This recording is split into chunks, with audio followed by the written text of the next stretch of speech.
So I just converted to Islam. I never thought I'd be here, but here I am today sharing my first experience as a Muslim in Ramadan. 1 year ago, I reconnected with my faith, and a few days ago, I took my Shahada, and today, Ramadan began.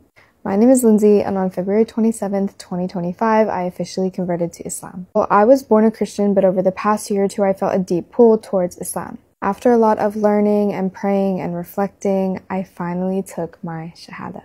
It's been emotional, it's been overwhelming, but also so beautiful. Now I'm stepping into my first Ramadan as a Muslim, and I want to document everything. I'm learning to pray, fasting for the first time, reading the Quran, and sharing the real ups and downs. Whether I do things perfectly or not, I want this to be raw, I want this to be honest, and something that I can look back on.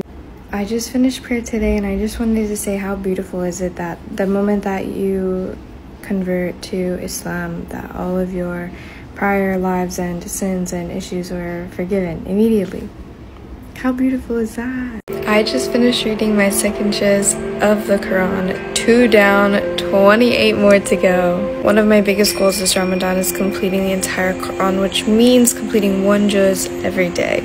Yesterday was the first day of Ramadan. I finished the first one, I just finished the second one, and the more I read, the more connected that I feel.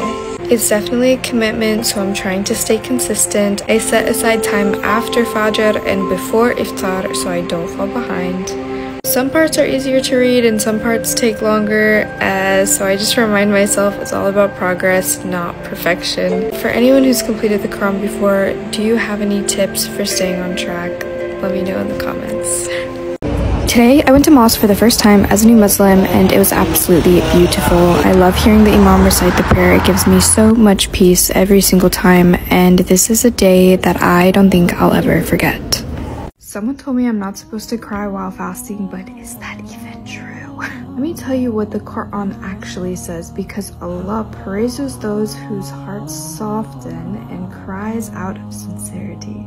It says it right here, they fall upon their faces weeping, and it increases them in humble submission.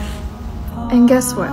The Prophet Muhammad, peace be upon him, even cried out during prayer while making dua and even while reciting the Quran. And it's shown here where they speak about the Prophet Muhammad, peace be upon him, and the sounds he was making as he was crying himself. So no, you don't have to hold back your tears while fasting. Your heart softening is actually a blessing, not something to hide. If your fasting makes you feel emotional, that's Allah bringing you closer to Him. And I bet I'm not the only one that's ever experienced this, getting emotional during fasting, getting emotional during prayer. So tell me, what is the most emotional moment you've ever had?